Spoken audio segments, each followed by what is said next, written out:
Haleluya. Amen. Bashaka kurusha ngaho gatoya. Haleluya. Amen. Amen. Haleluya. Amen, amen. Amen. Amen. Nakanya keza C'est une bonne occasion agomba tuwe mu ijambo ry'Imana. d'entendre la parole de Dieu. Turashishikara aho twari tugeze araciye mu dimanche aciye amayinga abiri. Nous allons continuer là où nous étions. Ça fait déjà 2 semaines.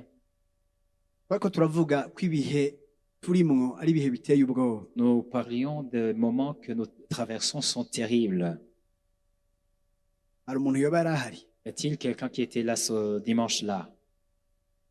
yazi ko vyari ibihe byo kunyiganyizwa. Je sais que c'était des moments d'être secoué. Ushobora kuba warumvise ubutumwa umenga birakaze Peut-être tu as entendu le message comme vraiment qui secoue, kuko bwari ubutumwa bwo kugabisha siko. parce que c'était un message Reka d'avertissement. ndakubwira ikintu gatoya si Je vais- ukwisigura ariko reka ndakubwira ikintu kimwe. C'est pas une justification, mais je vais te dire une chose. Mu vyete vya Pawulo vyinshi Parmi les épîtres de Paul, hari vyete atubwira amahishurirwa akomeye yahawe avuye mu ijuru. il y a des épîtres où il nous parle des révélations puissantes qu'il a eues. Nivyo vy'urufatiro twubakiye ku ishengero rya Kristo ryubakiyeko. Ce sont ces épîtres qui sont le fondement de l'Église de Dieu aujourd'hui. Reka nsubire ndabisubiremo turashaka kubisanga mu cete c'abaroma. Nous pouvons le trouver dans l'épître aux Romains. Aho niho dusanga ivy'urufatiro bijanye no kwizera. C'est là où nous trouvons la foi, les fondations de la Agakiza ko foi. karonkwa biciye mu kwizera. Que la foi vient de le salut vient par la foi. Mu cete c'abaroma Dans l'épître aux Romains, ashimikiye kuri Kristo, agakiza kabonerwa muri Kristo wenyene. l'épître aux Romains tient du fait que la foi, Kwizera Yesu Kristo. c'est au travers de la foi en Jésus-Christ que nous avons le salut. Icete c'abanyefeso Dans l'épître aux Éphésiens, usanga ari icete Pawulo ariko arandika uburenganzira bwacu nico twacitse naho twicaye uyu munsi ivy'ubuzima bwacu muri Kristo Yesu il nous inyuma y'igikorwa parle Kristo de nos yakoze. droits, de là où nous sommes assis en Christ et de ce que nous sommes devenus au travers de notre foi en Jésus-Christ. Haleluya. Amen. Icete c'abakorosayi Dans l'épître aux Colossiens, n'ikindi cete gikomeye cyane c'est gose un autre épître puissant aussi, kivuga ibijanye na Kristo Yesu nk'umuherezi mukuru, qui nous parle de Jésus-Christ comme souverain sacrificateur, kivuga Kristo nk'umwami, comme Seigneur, kamuvuga nk'umutwe, qui parle de Jésus-Christ comme la cyerekana ko tête, Kristo ari uwa mbere. qui nous montre que Jésus-Christ est Nabivuze la neza tête, cyerekana ko Kristo ari Imana. qui montre justement que Christ est Dieu. Haleluya. Amen. Hacaza icete c'abaheburayo Et puis vient l'épître aux Romains, nicyo kiza plutôt kwerekana ubuherezi bwa Kristo. aux Hébreux, qui nous montre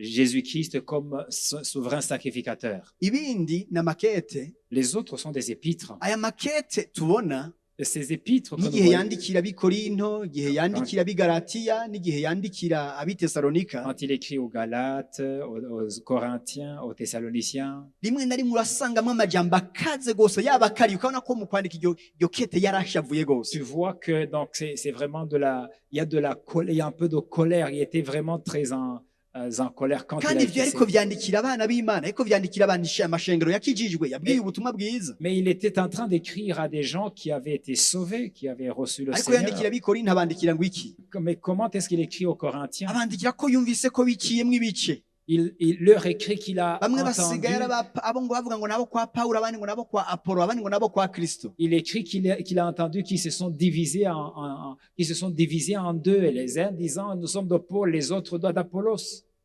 Igihe yandika nyuma gato yarabandikira mu gice gatanu arabandikira ibijanye n'ivy'ubusambanyi bw'ubuyobe bwari bwaje mu ishengero ry'Ikorinto. Et au chapitre 5 de 1 Corinthiens, il leur écrit l'adultère qui était rentré dans l'église de Corinthe, qui était terrible. Kandi akavyandika afise ishavu Et ryinshi. tu vois qu'il était vraiment en colère Ageze contre cette kwandikira situation. abagalatiya Quand il a écrit aux Galates, bo babandikira ati bagalatiya b'ibijuju, mbega mwarasaze ninde yabaroze? il écrit aux Galates, Galates insensés, qui vous a séduit? Merci. Mwatanguriye mu vy'ubuntu none muhereje mu vy'umubiri. Vous avez commencé par la grâce et vous terminez dans la chair. Mwatanguriye mu vy'ubugingo none muhereje mu vy'urupfu. Vous avez commencé dans la vie et vous êtes en train de terminer dans la mort. Haleluya. Amen. Rero uko ibihe bigenda biza Tant les situations changent, n'ivy'ukuri hari igihe haza ivyiyumviro bitari vyo mw'ishengero Il y a des- ugasanga vy'ukuri birakeneye ko ibintu byose il bigaruka y a, ku rutonde il y a rwiza. des pensées mauvaises qui peuvent rentrer dans l'église et les choses doivent être remises en ordre. Nico gituma nagomba tugaruke kuri uyu murongo, C'est pourquoi nous allons revenir sur ce verset, ariko ntitwari bwasozera urya munsi. mais nous n'étions pas encore à la fin. Iyo tugiye gusozerera Là où nous allons terminer, niho vy'ukuri tugiye gushika ahandi hantu aho tugiye kwicara rero tugororoke twicare mu bintu vy'ukuri by'ubuzima. c'est là où nous allons nous asseoir dans des choses véritables de la vie. Hari umuntu turi kumwe hano hantu. Y a-t-il quelqu'un qui me suit ce matin? Haleluya. Amen. Timoteyo, icete ca Timoteyo Paulo yandikiye Timoteyo Epître- icete ca kabiri Et Timothée, verset 2 Timothée igice ca gatatu 3, guhera ku murongo wa mbere. à partir du verset 1er. Aramubwira ngo ariko umenye yuko mu minsi y'iherezo hazoza ibihe bigoye, Sache que dans les derniers jours, il y aura des temps difficiles. abantu bazocika bikunda. Umurongo wa kabiri, kuko abantu bazoba bikunda gusa, bakunda amahera, birarira, bibona, batukana, batumvira abavyeyi, ntashima, banegura ivy'Imana, badakunda n'ababo, banka kuzura, barementanya, batigarura, inkazi, badakunda ivyiza, abaguranyi, birandamuke, abikakisha, bakunda ibibahimbara, bakabirutisha Imana. Umurongo wa gatanu tugarukira, bafise ishusho yo kubaha Imana ariko bahakana ubushobozi bwako, abameze batyo wame ubatera ibitugu. C'est 2. Sache, car les hommes seront égoïstes. C'est au verset 2. Car les hommes seront égoïstes, amis de l'argent, fanfarons, hautains, blasphémateurs, rebelles à leurs parents, ingrats, irréligieux, insensibles, déloyaux, calomniateurs, intempérants, cruels, ennemis des gens de bien, et traîtres, emportés, enflés d'orgueil, aimant le plaisir plus que Dieu, ayant l'apparence de la piété, mais reniant ce qui en fait la force. Éloigne-toi de ces hommes-là. Amen. Haleluya. Amen. Singomba kugaruka kuri ikintu kivuga ngo abantu bazoba bikunda kuko niwo mwanya munini twafashe ubuheruka.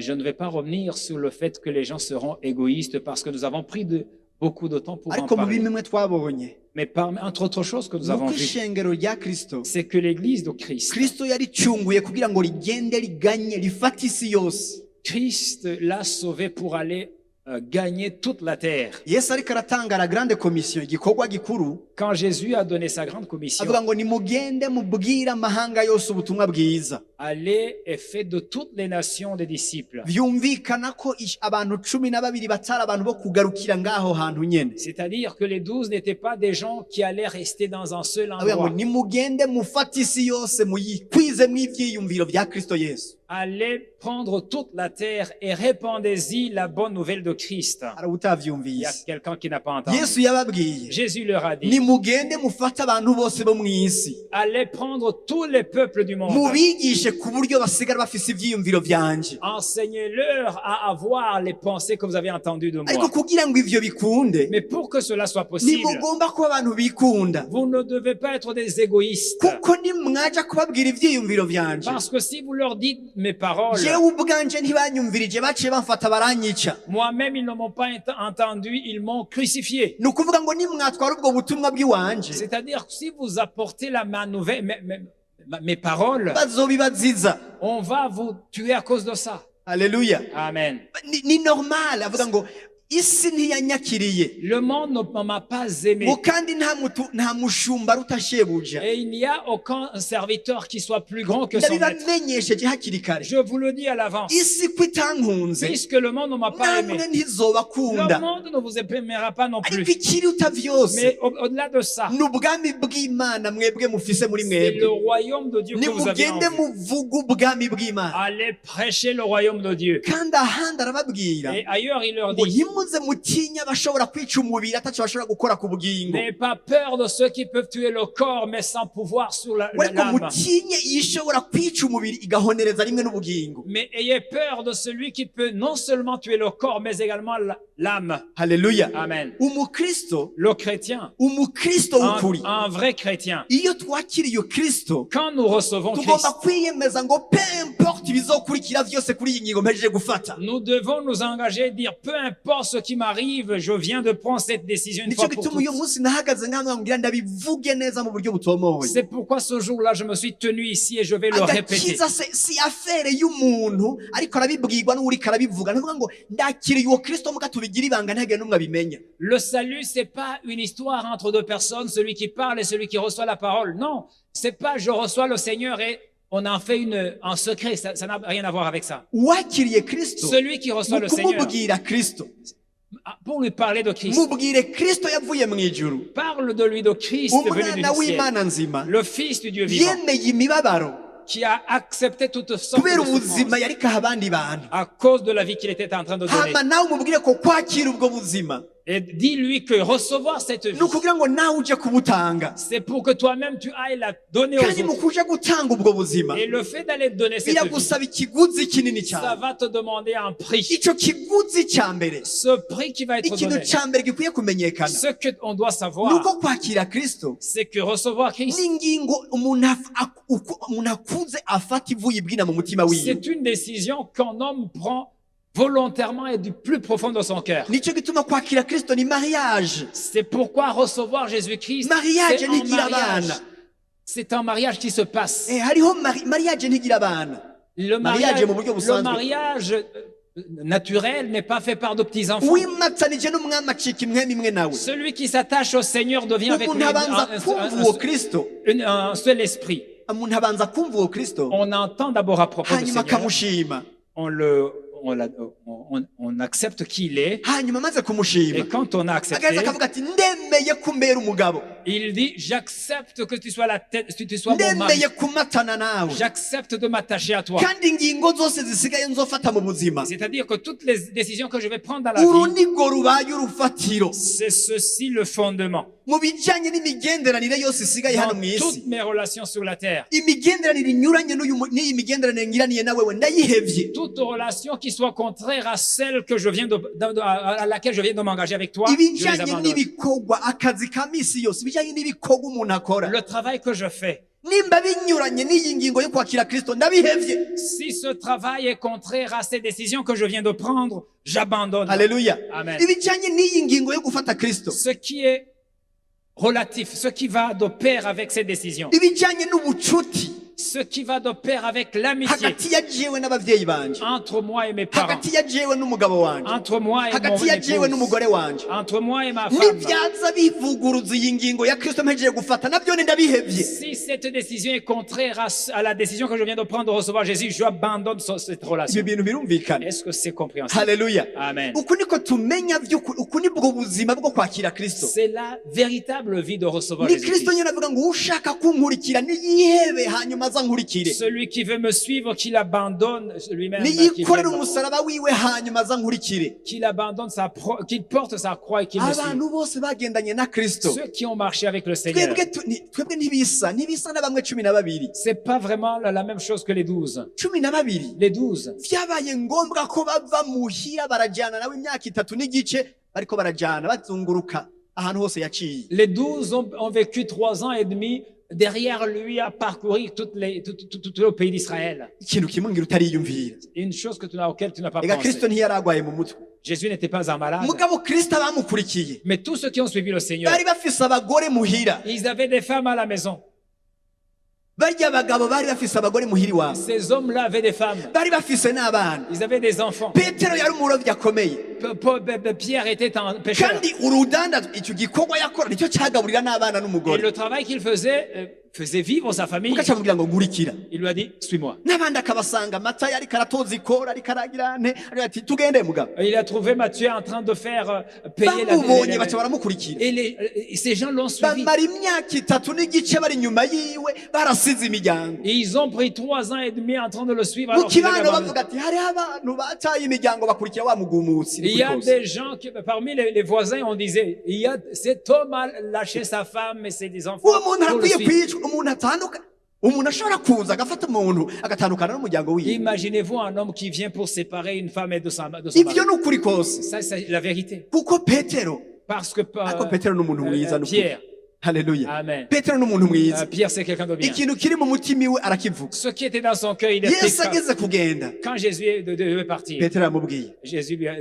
Pierre lui dit, none twe ko twihanganiye ibintu batuvuze ko puisque nous avons été patients avec tout ce qu'on a dit de nous, tukemera tukagukurikira imyaka 3 n'igice nous t'avons suivi pendant 3 ans. utangiye kuvuga amakuru ko ugiye Tu commences à nous dire que tu vas partir. ubu tubwira tumaramare dusubira mu ngo zacu Est-ce que nous allons retourner dans nos foyers? none uruhombo twagize bica bigenda gute La perte que nous avons encourue, qu'est-ce que nous allons devoir, qu'est-ce que nous allons iki voir? kibazo kiratomana ati twe twahevye umugore duheba abana duheba amazu duheba akazi uragi bimwe bavuga byari byo Nous avons abandonné nos femmes, nous avons abandonné nos enfants, nous avons abandonné notre travail, nous avons tout abandonné, nous avons abandonné nos champs. Et tu dis que tu vas partir comme ça. Et Yes, ce qu'on a dit, c'était finalement vrai. yesu acaramubwiye Et Jésus lui a dit, haleluya Amen. petero Pierre, urakoze kumbaza icyo kibazo merci de me poser cette question. niko abantu benshi baba bishuri waje ikibazo mu iradiyo ngo urakoze kumbaza icyo kibazo Merci. haleluya Merci pour la question. naho yesu atavuze ngo urakoze kumbaza icyo kibazo Même si Jésus n'a pas répondu à acavuga ça, ati petero il a dit, nta Pierre, muntu n'umwe yahevye umugore il n'y a personne qui a abandonné une femme, yahevye abana qui a abandonné ses enfants, yasize inyuma amazu qui a abandonné les maisons, n'ibindi bintu vyose ushobora kuvuga et tout ce que tu peux dire, atazobishumbusha inshuro 100 qui ne va recevoir ces choses 100 fois muri ubu bugingo dans cette vie no mu gihe et kizoza dans la vie à venir. amen haleluya Amen. haleluya Amen. Amen. umuntu yankurikiye Celui qui m'a naho suivi, abantu bose bokwibwira ati zaracanganye byaracanganye même si tout le monde dise c'est fini, igihe kizogera le temps viendra ibintu abisubizwe vyose inshuro 100 où il va recevoir tout Muri ce qu'il a ubu perdu bugingo. dans cette vie no mu gihe kizoza et dans la vie à venir. haleluya Amen. ahantu heza ho kwinvestisa petero L'endroit le meilleur pour investir, ni Pierre, muri jewe c'est en moi. nta erere na gatoya Il n'y mwagize a pas d'erreur à ce niveau. amen haleluya Amen. nico gituma C'est pourquoi ibi vyiyumviro vya kristo twakiriye ces pensées de Christ que nous avons reçues, turakwiye kubifata nkama nous devons les prendre au sérieux. turakwiye kubifata nkama Nous devons les prendre au sérieux. ivyiyumviro vya kristo twakiriye Les pensées de Christ que nous avons reçues, si imigani ce ne sont pas des si fables, ibitito ce ne sont pas des fables, n'ubuzima c'est la ndashaka vie. wibwira uti kristo nakurikiye Christ que j'ai reçu, n'ubuzima c'est la vie. umuntu atareka akurikira kristo Celui qui n'est pas en train de suivre ariko Christ, akurikira umuyaga il est en train de suivre le vent. ariko kristo nibwo buzima Mais Christ est la vie. Amen, amen. haleluya Amen. none gukurikira kristo bisobanura iki Qu'est-ce que ça veut dire suivre Christ? urashobora kuvyandika Tu peux l'écrire. amajambo ariko arashe bizoba biheze Tu peux écrire en peu de mots. Pourtant gukurikira clair. kristo egale Suivre Christ est égal, bisigura kwiheba signifie s'abandonner lui-même. Soi-même. haleluya bisigura kwiheba S'abandonner soi-même. kwiheba bisigura iki S'abandonner soi-même veut dire quoi? bisigura ngo gukorera kristo Ça veut dire servir Christ. gukurikira kristo ni uguheba kwikorera ukatambukira mu buzima bwo gukorera kristo iminsi yose usigaje ubugingo bwawe Servir Christ, ça veut dire abandonner tout ce que tu faisais pour servir Christ tout le restant de ta vie. icyatumye apfira bose La raison pour laquelle il est mort pour kwari tous, kugira ngo abakiriho c'était pour que ceux qui vivent babeho ne batacinezereza vivent plus pour eux-mêmes, ariko babeho banezereza uwabapfiriye akagira iki mais qu'ils vivent pour celui qui est mort Akabazukira. et celui qui est ressuscité. abikorino pour eux. bakabiri cya gatanu ku mirongo 15 1 haleluya Corinthiens 5, verset Imana ihabwe 13. icyubahiro. Amen. kugira ngo babeho banezereza kristo bapfe nongoya ngo ni ukwiheba kugira ngo umuntu asigare akorera kristo C'est s'abandonner soi-même pour pouvoir servir Christ. gukorera kristo naco ni iki Servir Christ, et ça veut dire, gukorera kristo ni iki qu'est-ce que ça veut dire servir Christ? gukorera kristo Servir Christ, ni ugukorera abandi c'est servir les autres. haleluya Amen. kubera kristo igiheza mu isi Parce que Christ, quand il est venu sur la ntiyaje terre, kwikorera il n'est pas venu se servir yaje lui-même. gukorera abandi Il est venu servir les aca autres. avuga ngo ariko baravuga ngo ninde azoba mukuru none hagati muri twebwe niwamara kugenda Et ils se disputaient pour savoir qui sera le plus grand parmi parmi nous si tu pars. murazi murari majambo ingene yabishuye Vous savez ce qu'il leur a répondu? yesu yababwiye ngo ushaka kuba mukuru muri mwebwe nabe mutoya inyuma y'abandi Celui qui veut être plus grand que vous, parmi vous, qu'il soit votre serviteur. mu yandi majambo yamubwiye En d'autres termes, ushaka kuba mukuru muri mwebwe celui qui veut être plus grand, nankorere qu'ils me servent. gukorera kristo Servir Christ, ni ugukorera abandi. c'est servir les autres. imyaka yose yaje kristo yariko aradukorera, muremera ko yariko aradukorera Tout le twebwe? temps qu'il est passé à servir, il nous servait. no ku musaraba yariko À aradukorera. la croix, il nous servait. rero icyiyumviro c'ubutumwa bwiza C'est-à-dire la pensée de la bonne gihagaze nouvelle. guheba ubuzima bwawe La pensée de l'évangile tient kugira ngo de ceci. ukorere kristo. Abandonner mu sa vie gukorera pour servir kristo harimo Christ. gukorera abandi. Servir Christ et c'est servir les autres. sindaheza Je n'ai pas encore gukorera fait. abandi naco Servir gisigura. les autres, ça veut dire. gukorera abandi gisigura. Servir les autres, ça veut dire. gukorera abandi Servir les autres, egare kwemera kubabara. c'est-à-dire accepter la souffrance. amen. Amen. gukorera abandi ni ukwemera kubabara. Servir les autres, c'est accepter la ibi bintu souffrance. byose ubiteranije Si tu additionnes toutes ces choses, byose usanga biriko turiko dukuramo ikintu kivuga ngo kutikunda.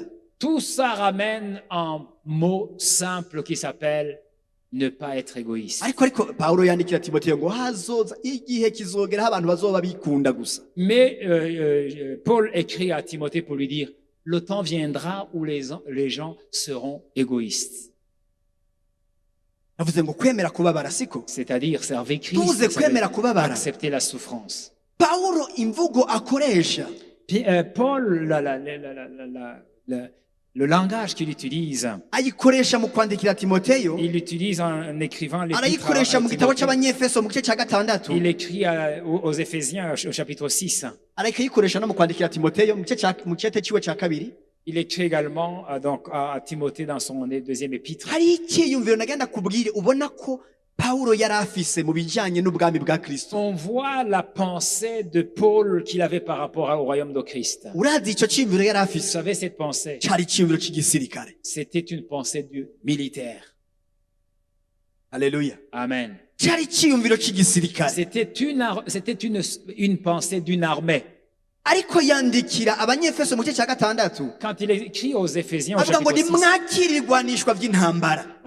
revêtez les armes de Dieu. si ivy'igisirikare none, N'est-ce pas avuga des... intambara, Il parle de la ariko guerre yandikira Timoteyo en écrivant à amubwira ngo Timothée. kuko ukwiye umusirikare mwiza wese, Il dit, tout soldat, umusirikare mwiza wese akwiye kwihanganira iki? tout bon soldat doit être, akwiye patient, kwihanganira iki? doit être patient imibabaro. envers la souffrance. umusirikare atihanganira imibabaro ntashobora kuba umusirikare mwiza. Un militaire, un soldat qui n'est pas patient envers la souffrance ne peut pas être un bon soldat. umukristo atiteguriye imibabaro ntashobora kuba umukristo mwiza. Un chrétien qui ne s'attend pas, qui n'est pas prêt pour la souffrance n'est pas un bon nico chrétien. gituma tugomba kubwira abantu C'est pourquoi nous devons dire ko aux gens, ingingo yo gufata kristo igomba kuza umuntu yavyiyumvira akavuga ati ndiyemeje gukurikira kristo. c'est-à-dire que la décision de suivre Jésus-Christ doit être niho doit dushobora venir kubona ubwami bw'imana après butera avoir buja imbere. réfléchi. C'est comme ça que niho le dushobora royaume kubona ubwami s'agrandit. bw'imana bwaguka. C'est comme ça que nous voyons le royaume niho dushobora s'agrandir. kubona ibitangaza n'ibimenyetso. C'est comme ça que nous voyons les miracles et les kubera abantu prodiges. bataciyumvira kuri bo, bataciyumvira Parce que ku les byo gens muri kano ne- kanya, ariko biyumvira kuri kristo n'ubwami Les bw'imana. gens ne pensent plus à eux-mêmes, mais ils pensent au royaume de Christ et sa puissance. kuko umusirikare mwiza akwiye kwihanganira imibabaro. Parce que le véritable militaire soldat doit être Aca ashishikara patient envers la akamwandikira. souffrance. Il continue à écrire. nta musirikare ashobora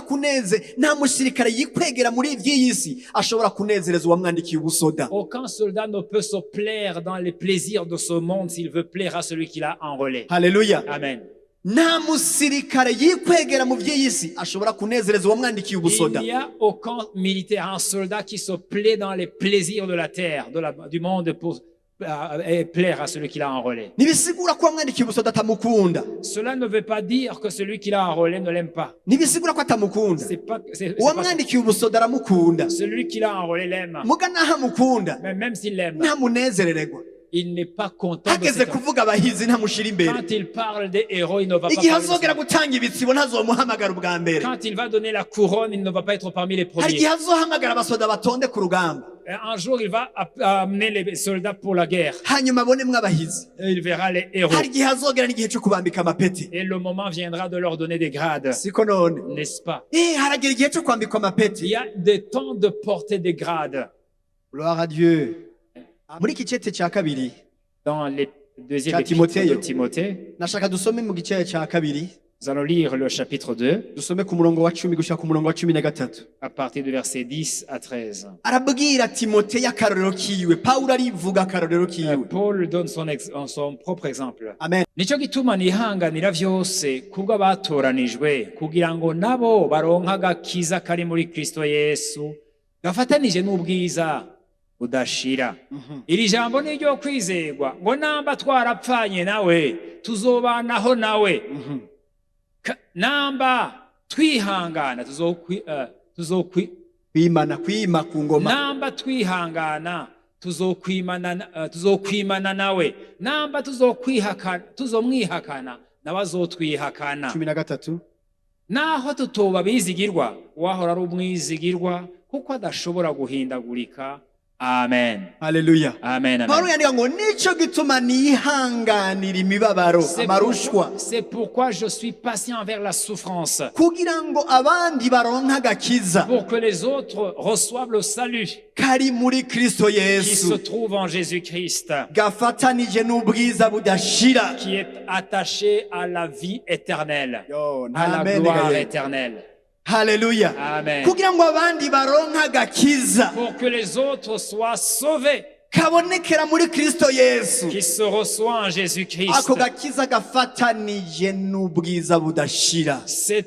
Ce salut est attaché à la gloire éternelle. Nashaka iki kintu kukigumana. Je veux que tu restes avec ça. Kuko nitwagaruka muri bimwe by'amafaranga tubya tuvugane mukanya. Parce que quand nous allons revenir sur ce qui concerne l'argent, ndashaka ugumufise iki kintu ko agakiza twaronse hari ikintu bifatanye nako n'ubwiza budashira. Je voudrais te rappeler que le salut que nous avons reçu est attaché à la gloire éternelle. Agakiza twakiriye. Le salut que nous avons reçu. Hari iyindi phase iri imbere. Il y a une autre phase en face de hari nous. ubwiza tubikiwe. Il y a une gloire qui nous attend. Haleluya. Amen, amen. Amen, amen. Amen. Hariho ubwiza tubikiwe. Il y a une gloire qui nous attend. Kubera urukundo afitiye bene se. À cause de l'amour qu'il porte pour ses frères. Ndiko ndavuga batari bwakizwe. Je parle de ceux qui n'étaient pas encore sauvés. sauvés. Ngo ndihanganira imibabaro ku bwabo. Je suis patient à cause d'eux. Kugira ngo pour que nabo bazoronka gwakiza kabonerwa muri Kristo Yesu. Eux-mêmes puissent recevoir ce salut qui se reçoit. Akarongo gatomoye nta handi gakiza kabonerwa atari muri Kristo Yesu. Je souligne qu'il n'y a nulle part ailleurs où le salut se trouve si ce n'est en Jésus-Christ. Nta handi gakiza kabonerwa atari muri Kristo Yesu. Il n'y a nulle part ailleurs où le salut se reçoit si ce n'est en gakiza kabonerwa muri Kristo Yesu. Ce salut qui se reçoit en Jésus-Christ karafatanye n'ubundi bwiza buri imbere. Est attaché à une autre gloire. Gloire à Dieu. Alléluia. Amen. Abaheburayo igice cya kabiri. Hébreux chapitre 2. Guhera ku murongo wa mbere. À partir du verset 2. Abaheburayo igice cya kabiri guhera ku murongo wa mbere. Hébreux 2 chapitre 1er. Nico gituma dukwiye kurushiriza kwitwararika ivyo twumvise. Kugira ngo ntidutwagwa kayombekere tukabivamwo. C'est pourquoi nous devons d'autant plus nous attacher aux choses que nous avons entendues, de peur que nous soyons emportés loin d'elles. Alléluia, turashikana gushika ku murongo wa 4. Jusqu'au verset 4. Kuko ijambo ryavugiwe mu kanwa k'abamarayika ryagumyeho, kandi ibicumuro vyose no kutaryumvira bikageregwa ingero bikwiranye. Tweho tuzokwikiza dutse nitwanjanjwa ku gakiza kangana gutyo. Mviriza, kabanje kuvugwa n'umwami wacu, kagakomezwa kuri twebwe n'abakumvise. Imana ifatanije nabo kugashingira intahe, iyishingisha ibimenyetso n'ibitangaza bikomeye by'uburyo bwinshi, n'ingabire zamwe yera zagabanganijwe nk'uko yagombye. Alléluia. Verset 1er.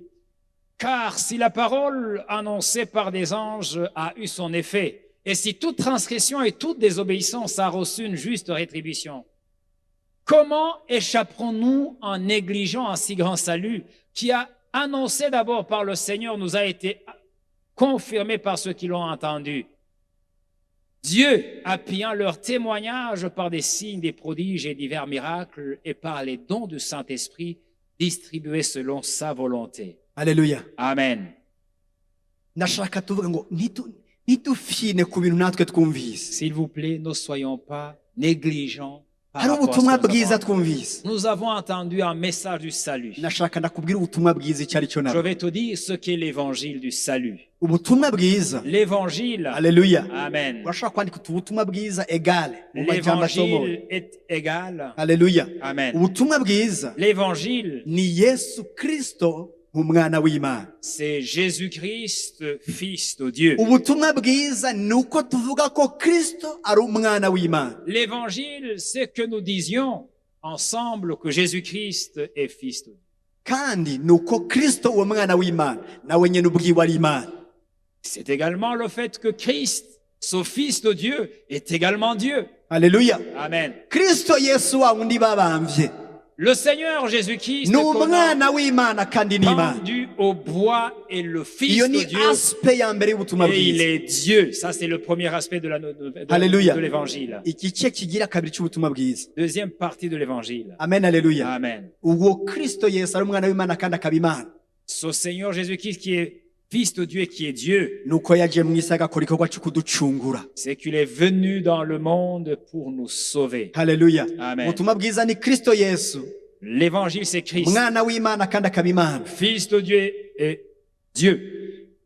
Bifatanije n'igikorwa ciwe cyo kuducungura biciye mu rupfu rwo ku musaraba. Plus l'œuvre de la croix, de notre salut qu'il a opéré à la croix. Ivyo byose bica Calvaire. bifatanira mu kintu kimwe. Et tout cela se réunit en une seule chose. Niyo teme centrale y'ubutumwa bwiza, iyo la nouvelle naissance. C'est le thème central de notre nouvelle naissance. Haleluya. Amen. Gica gifatanira mu izuka ryiwe, la résurrection de notre Seigneur. Cela se rattache à sa résurrection d'entre les morts. Iyo ataba yarazutse, S'il n'était pas ressuscité, ntaco tuba dufise tuvuga. on n'aurait rien à dire. Nta n'ikimwe tuba dufise tuvuga. On n'aurait rien à dire. Ariko Kristo yarazutse mu Mais bapfu. Christ est ressuscité des morts. Amen, haleluya. Amen. Kristo yarazutse mu bapfu. Christ est ressuscité des morts. Hano baca bandika ngo, Et on écrit, none nimba ijambo ryavuzwe n'abamarayika, si une parole prêchée d'abord par les anges, nimba ijambo ryasohotse mu kanwa k'abamarayika, si une parole sortie de la bouche des anges, abataryumviye n'abaricumuyeko baronse igihano bikwiranye naco. ceux qui ont refusé ce message ont été rétribués et ont reçu une juste Mbega rétribution. iryo jambo ryavuzwe n'abamarayika n'iriye? Quelle est cette parole qui a été prononcée par les Bashaka anges? kuvuga ivyagezwe Mose yakiriye. On veut parler de la loi que Moïse a prêchée. Haleluya. Amen. Ndashaka dusome mu Bagalatiya, turanyarutsa kuko turafise ibindi bintu tugomba kuvugana. Nous allons- Abagalatiya 3:19. Nous allons lire en Galates 3,19. Haleluya. Amen. Abagalatiya 3:19 haravuga ngo ivyagezwe ni iki? On nous dit, qu'est-ce que la loi? Haleluya. Nuko ivyagezwe ni ivyiki? Pourquoi la Nuko loi? ivyagezwe ni biki? Vyageretsweko kubw'ibicumuro ngo bigumeho kugeza aho uruvyaro ruzozira rwasezeranywe ivy'isezerano, kandi vyahawe abamarayika kubigera, nabo babiha umushikirwa n'amajambo, ni ukuvuga umuhuza yitwa Mose. Pourquoi donc la loi? Pourquoi donc la loi? Elle a été donnée ensuite à cause des transgressions jusqu'à ce que vint la postérité à qui la promesse avait été faite. Elle a été promulguée par des anges au moyen d'un médiateur. Haleluya. Amen. Hano hantu singiye kuhateba. Je ne vais pas Mu m'éterniser. minsi iza tugiye kuvugana ku isezerano rishya. Dans les jours à venir, nous allons parler de la nouvelle Reka ndababwire alliance. ingene nabivuze uwundi munsi. Je vais vous dire comment je l'ai dit un autre jour. Nitwatahura ibintu vy'isezerano rishya Si nous comprenons les choses concernant la nouvelle alliance n'amasezerano afatanye n'iryo sezerano, et les promesses qui sont rattachées à cette hari alliance, ikintu kimwe kizotuma utavyemera. il y a une chose qui fera en sorte que tu ne le crois même Hari pas. ikintu kimwe kizotuma udashobora kuvyemera. Il y a une chose qui va faire en sorte que tu ne le crois pas. Murazi icyo ari cyo Vous kintu? savez cette chose? Ni vyiza cane gose, C'est qu'elles sont tellement birarenze bonnes. gose Elles sont ku extraordinaires. buryo bigoye kwakira. Quitte à ce que c'est difficile à recevoir. Ni vyiza cyane. C'est tellement meilleur. Ivy'isezerano rishya ni vyiza cyane La nouvelle alliance est ku tellement buryo bonne. bica vyanka kuvyakira. Quitte à ce que ça te sera difficile de l'entendre et de le comprendre. Haleluya. Amen. Reka aho tuhabike ariko tugiye gutambukirayo gatoya mu minsi igiye kuza. Dans les jours à venir, nous allons y rentrer. Amen, haleluya. Amen. Haleluya. Amen. Nashaka tugaruke kuri bwa butumwa, nashaka tuvuge kugira kabiri ngo bazoba bakunda amafaranga. Abakunda amahera, bana amafaranga. Nous Bakunda allons. amahera. Le deuxième point, c'est l'amour de l'argent. Tukiri hano hantu. Juste là. Ndazi ko twamaze kugira introduction, sivyo? Twaramaze kugira Je introduction sais que nous nziza. avons déjà fait une introduction par rapport Turavugana au amafaranga dernier icyo temps. ari cyo. Nous avons parlé de l'argent. Amahera, icyo nshaka kuvuga uyu munsi, Ce que je veux dire ce matin, reka nibutse abo tutari kumwe gatoya. je rappelle à ceux qui n'étaient pas là, Amahera l'argent, ni ikintu ciyumviriwe c'est quelque chose qui a été pensé. iki gihe turi mu isi Ce temps dans lequel nous sommes, ntidushobora gukontorona iyo systeme ihari. Nous ne pouvons pas contourner ce système. muriko murankurikira Amen. igihe turi hano mu isi Alors que nous sommes sur la sindiko terre, ndakubwira ngo ngenda kwigisha ingene woyikonturuna ngo ivy'amahera ntazasubire kwinjira iwawe n'umufuko wawe ntaze yinjire. c'est pas que je suis en train de vous enseigner comment éviter l'argent, que l'argent ne rentre pas dans ta maison. C'est pas possible. ariko Mais, haleluya Amen. muravyemera ivyo ngira mvuge. Est-ce que vous êtes d'accord de ce que je vais dire? ariko Amen. ndibwira ko hari ubuntu bw'Imana bugiye gusukwa. Je crois qu'il y a une grâce de Dieu qui va être répandue. uraza gutangura kubibona mu kanya gatoya. Tu vas le voir.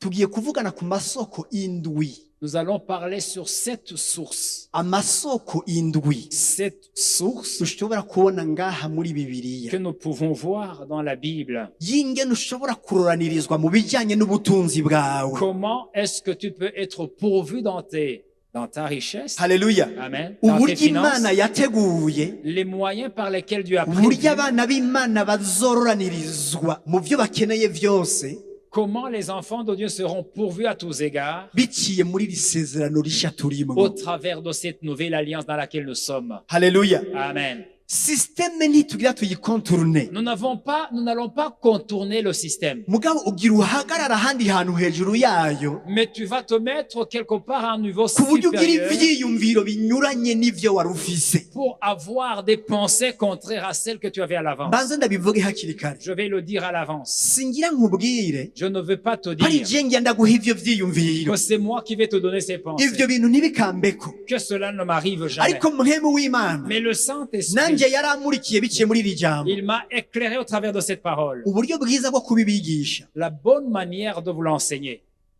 gukurikira kristo bisaba gushira hasi icubahiro.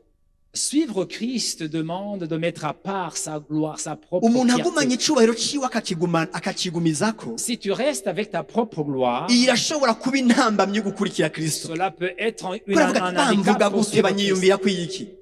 Qu'est-ce qu'on va penser de moi? yavuze ngo vyose birarangiye Il a dit, tout est accompli. nta rindi jambo yashizeko. Il n'a pas ajouté quelque chose. bisobanura ngo agiye Quand il est parti, ikintu cyo kuduza umuntu kugira ngo amushikane mu ijuru yarahejeje kugikora. ce qui concerne faire remonter une personne vers le ciel, il venait de hama l'accomplir. pawulo amaze kuronka irihishurirwa Et quand Paul a reçu cette, ariko yandikira abanyefeso en écrivant aux Éphésiens, ababwira ngo imana y'umwami wacu yesu kristo ari yose iragahezagirwa yaduhezagije imihezagiro yose muri kristo yesu y'ahantu. il haleluya a écrit aux Éphésiens, le Dieu de notre Seigneur Jésus-Christ, qui est également son Père, qui soit béni, lui qui nous a bénis de toutes sortes de bénédictions dans les lieux célestes avec gloire en Christ.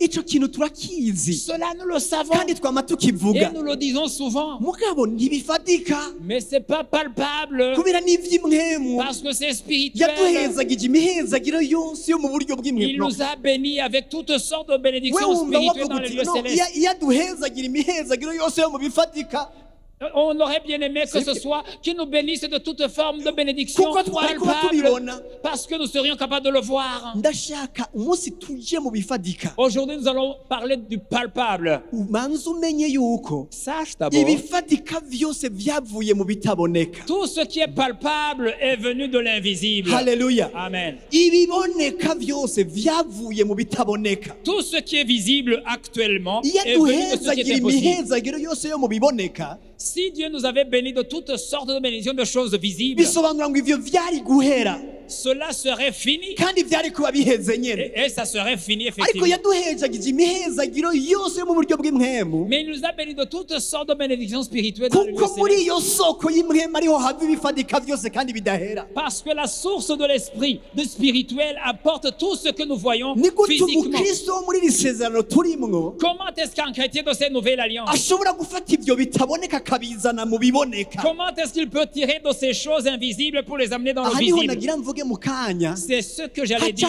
haza ivyiyumviro Il vient des pensées bikubwira ngo no sois logique. qui te disent arrête, sois logique. baca kubwira ati oh, no shiramwo ibintu shiramwo logique kora hanyuma udandaze hama wunguke n'ibindi byose. haca haza ibintu bifadika. Automatiquement, il y a une opposition qui te dit non, quand même, sois logique, travaille comme ça. Tu vas gagner, tu vas avoir un bénéfice, et ainsi de suite. haleluya Amen. ubu butumwa twizeye si bifadika.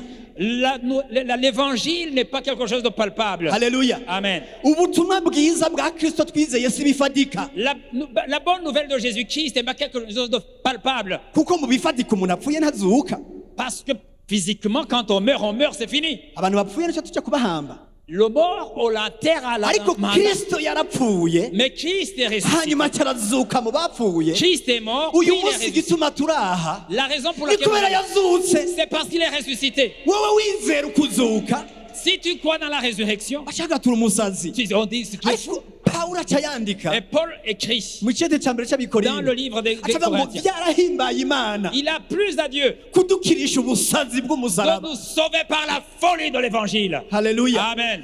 ngo ibyo ubwo butumwa bwiza Cette bonne nouvelle, n'ubusazi kubahona c'est la folie pour ceux qui périssent. ariko kuri twebwe Mais pour nous qui sommes sauvés, haleluya c'est la gloire de Dieu. n'ubutumwa bw'agakiza C'est un salut. amen haleluya Amen. le thème central y'ubutumwa twizeye Le thème central de notre foi, si ibifatika c'est pas des choses physiques, n'ibintu bidafatika ce sont des choses spirituelles. haleluya Amen. imana yo nyene wizera Le Dieu que tu crois, si imana mwahuye mubonane c'est pas un Dieu que tu as none vu iyo physiquement. mana wizera Ce Dieu que tu crois, hari imana wizera mu buryo tu bw'imhemu le crois spirituellement. ko wizera kuri umwana w'imana Pourquoi est-ce que tu crois que tu es un enfant de wabibonye Dieu? hehe Où est-ce que tu l'as vu? ariko uko kwizera wagufise Mais cette fois, tu l'as, kuri umwana w'imana que tu es un enfant de Dieu. biciye muri indi Au travers de qui? muri kristo yesu De Jésus-Christ. ko biciye muri kristo yesu Qu'au travers de Jésus-Christ, wacitse umwana tu w'imana es devenu un enfant yohana de Dieu. aca yandika Et Jean est d'écrire, ngo kuko turi abana b'imana parce que nous sommes des enfants de Dieu. haleluya Amen. turi abana Nous b'imana sommes des enfants de Dieu. kandi niko turi Et c'est ainsi que nous sommes. ivyo rero urabyizera Ça, tu le crois. uko wizera ivyo Et autant tu crois ces choses, banza wizere kandi tu peux également croire. ndasubiyemwe ni mu kwizera C'est dans la foi yuko kristo igikorwa yakoze yo kugira umwana w'imana que le fait de te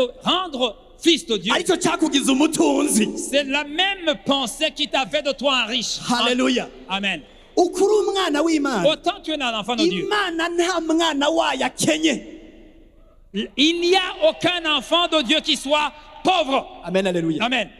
ariko ubutumwa bwapfiriye Où est-ce que ça a cloché reka nakubwira aho byaciye bipfira Je vais te dire là où ça a ningene uyo mwana w'imana C'est comment cet enfant de Dieu imana yagize umutunzi que Dieu a transformé en riche. ubutumwa bushobora guhinduka kubera ngo kurikira ubutunzi urondere ubutunzi C'est comme ça que le message est venu pour lui dire, suis la richesse.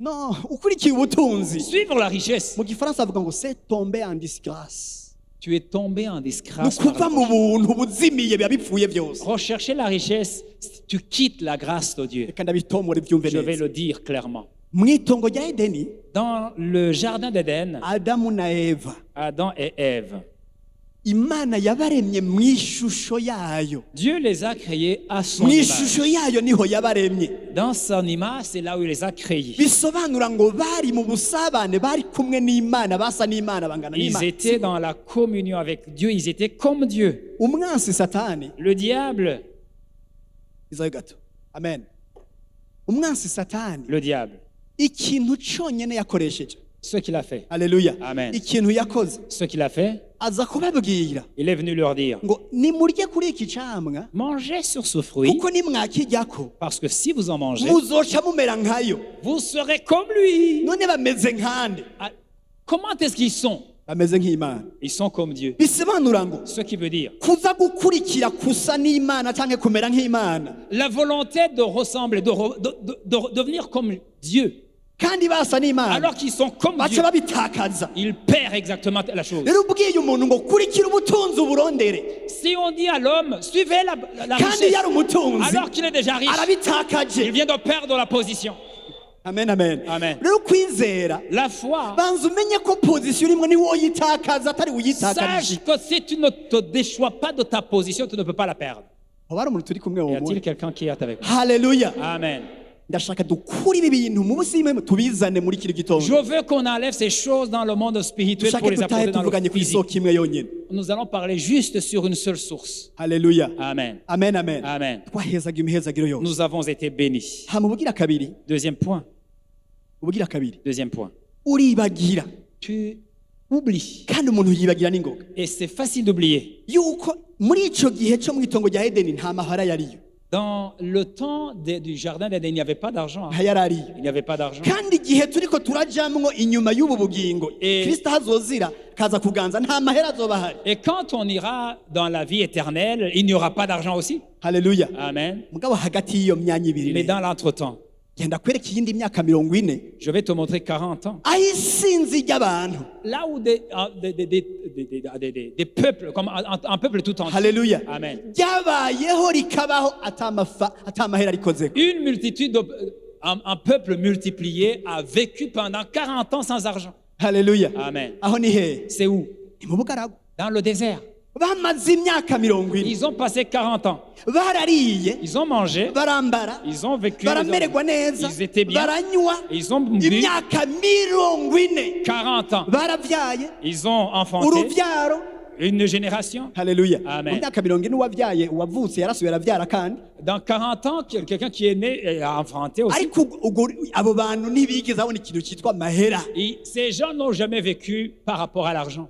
haleluya Amen. haleluya Amen.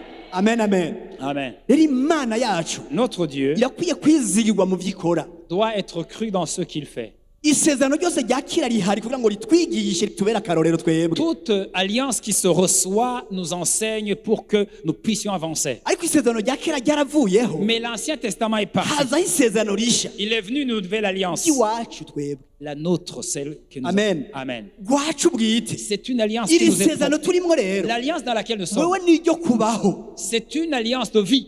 amen Amen. ni isezerano ryo kubaho. C'est une alliance de ni vie. isezerano ryo kumererwa C'est neza. une alliance de ni bonheur. isezerano ry'ubuntu. C'est une alliance de grâce. nagomba kuvuga ko inyuma y'amahera, Je veux vous dire que derrière l'argent, umwanya y'amahera, inyuma y'amahera derrière l'argent, hariho imwemu. mwese murizera imwemu zitaboneka sivyo? vous croyez aux esprits, j'espère. inyuma y'amahera hariho imwemu ziyakurikira. Derrière l'argent, il y a des esprits qui sont amahera derrière. bwayo si mabi. L'argent n'est pas un ntihagire problème. ukubwira ngo amahera ni mabi. Qu'il n'y ait personne qui te dise que Oya, l'argent si est mauvais. mabi. L'argent n'est pas mauvais. mugabo umwansi Mais l'ennemi, yaciye aronka ahantu ashobora kuza inyuma yayo. il a trouvé un moyen de se mettre derrière l'argent. urashobora kwakira amahera Je peux recevoir ariko l'argent, utakiriye amahera wakiriye imwemu iri inyuma yayo. mais tu peux recevoir de l'argent, mais ne pas recevoir cet argent, mais recevoir l'esprit qui est derrière. nicyo gituma ukwiye gukanura kabisa. C'est pourquoi tu dois être rero éveillé. inyuma y'amahera Derrière l'argent, harashobora kuza imwemu yo kuyakunda cyane, urukundo rwa esprit ya idolatrie. il peut y arriver qu'il y ait un esprit d'amour, l'amour de l'argent, ou un esprit d'idolâtrie par rapport à l'argent. haleluya. Amen. imwemu y'akagirwamana. Une sorte d'idole. amahera agashika L'argent vient aho yoba gwawe là où, au lieu de t'appartenir, ugacuba gwayo et tu deviens le propriétaire de l'argent. karabaye. C'est fini. amahera aho yoba yayiwawe Au lieu que l'argent soit ta ugacucika propriété, yayo et tu deviens une propriété akaba de l'argent. amahera acakuganza. C'est l'argent qui iyo règne ni sur toi. imwemu ishobora kuza inyuma y'amahera. Ça, c'est un esprit qui peut venir derrière l'argent. rindi imwemu Il y a un autre esprit ishobora kuza ikurikiye amahera, qui peut venir en suivant l'argent. imwemu yo kutayahaga. L'esprit d'insatisfaction. yes avidite. L'esprit ugasanga d'avidité. umuntu, Tu trouves quelqu'un, pasiteri amaze kubivuga, un jour, ugasanga umuntu naho yayaronse même s'il en a reçu, aguma akoresha izindi nzira zose zidashobotse kugira ngo aronke ayandi. il est en train de tout faire Kandi pour pouvoir zitari- trouver beaucoup plus. ugasanga umuntu yarivye Quelqu'un a volé, ariko kandi amaze kuyaronka amaze gutunga mais après yabandanije avoir yiba. suffisamment engrangé des sommes d'argent, inyuma hariyo imwemu. il continue à voler. C'est un esprit qui est derrière. ngomba kuvuga imwemu igira gatatu. Je vais vous dire le troisième esprit. iyo irateye ubwoba, Cet esprit est terrible. irashobora kuba iteye ubwoba gusumba izi zose. Il est plus terrible que les autres. ni imwemu izana ishobora kuzana amahera, C'est un esprit qui peut venir avec l'argent, yamize ivuga ngo qui dit, naho uyarose uyu munsi même si tu en as aujourd'hui, ejo urashobora kuyabura. demain tu peux ne pas en trouver. imwemu y'ubwoba bw'ejo. C'est un esprit de la peur de demain. ugasanga umuntu naho abifise aka kanya Même si yiyumviriye ejo avuga ati "Yo, ejo sinzi ko nzoba ndayafite." même si je l'ai maintenant, c'est pas évident que demain j'en aurai. haleluya Amen. haleluya. Amen. matayo igice cya gatandatu, Matthieu 6. matayo igice cya gatandatu niho Matthieu- twari turi, niho twari Matthieu tugeze 6. guheruka. Matthieu 6. Matthieu 6. Yes. yesu wenyine niwe avuga. C'est Jésus lui-même qui parle. nicyo gituma ndababwira ntimukiganyire ntimukiganyire amaganya yanyu ku byo muzorya cyangwa ku byo muzonywa cyangwa umubiri wanyu ku byo muzokwambara. Mbega amagara ntaruta ibyo kurya cyangwa umubiri nturuta ibyambagwa? Ndabikubajije. Haleluya. Ubu ni Kristo akubaza. C'est pourquoi je vous dis, ne vous inquiétez pas pour votre vie de ce que vous mangerez, ni pour votre corps, de quoi vous serez vêtus. La vie n'est-elle pas plus que la nourriture et le corps plus que le vêtement? 26. 26. Atubwiye ngo ntimukiganyire, nimurabe ibiguruka byo mu kirere, ntibibiba, ntibishwabura kandi ntivyimburira mu bigega, ariko so wo mu ijuru arabitunga. Mbega mwebwe nimubiruta cyane? Regardez les oiseaux du ciel, ils ne sèment ni ne moissonnent, ils n'amassent rien dans les greniers, et votre Père céleste les nourrit. Ne valez-vous pas beaucoup plus qu'eux? Wowe ucumwishura ngo iki Yesu akubajije uko? Qu'est-ce que tu peux répondre à Jésus quand il Reka te pose nsubire cette mu uyu question? murongo. Je vais répéter cette Hama mbwire Yesu ariko arakubaza icyo Si ucumwishura. Jésus te pose cette question, Ariko bwako nurabe ibiguruka byo mu kirere, regardez les oiseaux du ciel. ntibibiba, Ils ne sèment, ntibishwabura, ni ne moissonnent, ntivyimburira mu ils kigega, ne n'amassent même pas ariko dans les so greniers. wo mu ijuru Et abitunga. votre Père céleste, Mbega les nourrit. wewe Toi, ntubiruta cyane? ne valez-vous pas beaucoup plus que? Woca wishura ngo iki? Qu'est-ce que tu peux répondre? Ndabiruta cyane. Tu peux répondre, oui, c'est vrai, je suis plus... Amen. Amen, Je amen. vaux beaucoup plus que... Mbega nta muntu yoshobora kubivuga? Est-ce qu'il n'y a pas... Tu ne peux pas dire je vaux plus qu'un oiseau. Imana ibahezagire. Gloire Amen, à amen. Dieu. Urabiruta cyane. Tu vaux plus qu'un oiseau, c'est pour sûr. So wawe ashobora gukorera ivyo, Ton Père céleste qui peut nourrir un oiseau, ashobora kwitwararika ivyo, qui peut prendre soin de ces choses. wibaza ko yoreka kukwitwararika? Est-ce que tu crois qu'il ne peut pas prendre soin de toi? Ikintu cyitwa kwiganyira. S'inquiéter. Amen. Amen. Haleluya. Amen. Reka tumanuke ku mirongo 34 kubera umwanya, reka ndabifatanye. Au verset 34. Reka tuvuge ku 34 directement 34. Haleluya. Aca yandika ngo, aca avuga ngo nimukiganyira ivyejo, kuko umunsi w'ejo uzoba wiganyira ivyawo, umunsi ukwiranye n'amagorwa yawo. Point. Ne vous inquiétez donc pas du lendemain, car le lendemain aura soin de lui-même. À chaque jour suffit sa peine. Amen. Ikibazo nyamukuru ab'isi bafise, Le problème que les gens du monde ont, mviriza, écoutez-moi, ikibazo nyamukuru ab'isi bafise, le problème que les gens du monde ont, ab'isi nturimwo, tu n'es pas du monde, banza wikuremwo. mets-toi à Ikibazo côté. nyamukuru ab'isi bafise Le problème que les gens du monde ont, ni kazoza, c'est l'avenir. bafise ubwoba bwa Ils ont la kazoza. peur du lendemain. Ariko abakristo Mais les chrétiens, icyo ni ikibazo badakwiye kugira, c'est un problème qu'ils ne doivent pas kuko avoir. agakiza twakiriye Parce que le salut que nous avons reçu, kafatanye n'iki? elle est attachée à quoi? Twabonye ko gafatanye n'iki? Elle est attachée à quoi? N'ubwiza À la budashira. gloire éternelle. Haleluya. Amen. Bisobanura ngo Ce qui veut dire, mu kwakira Kristo en recevant Jésus-Christ, wakira agakiza k'aka kanya tu as reçu le salut d'aujourd'hui n'agakiza k'imbere iminsi yose, Et le- ubugingo budashira. et le salut éternel. Haleluya. Amen. Ako gakiza Ce salut, gafatanye n'ubwiza. elle est attachée à la gloire. Nicyo gituma ushobora kuvuga uti C'est pourquoi tu peux dire, Kristo muri jewe, Christ en moi, ibyizigiro by'ubwiza. l'espérance de la Kristo gloire. muri jewe, Christ en moi, ibyizigiro il est by'ubwiza l'espérance de la bya gloire, kazoza. de Kristo muri l'avenir. jewe, Christ en moi, ibyizigiro by'ubwiza il est l'espérance de la gloire, by'ibihe bidashira. de la vie éternelle. Amen, amen. Amen. Haleluya. Amen. C'est une bonne prière. Nisengesho ryiza. Kristo muri twebwe ibyizigiro by'ubwiza. Christ en nous qui est l'espérance de la gloire. Ibi vyiyumviro rero birakwiye guhera. Ces pensées donc doivent s'arrêter. Igihe cyose umuntu aciye nketa ku vyejo, Chaque fois qu'on s'inquiète par rapport à demain, bisobanura ko yifatanije n'ab'isi cela veut dire qu'il est parmi le monde batagira Imana, qui n'ont pas Dieu. ariko akazoza kawe Mais ton avenir, gahishijwe hehe? il est caché. Gahishanijwe na Il Kristo est mu Mana. caché avec Christ Amen, en alléluia. Dieu. Ivyo wawe biri assuré.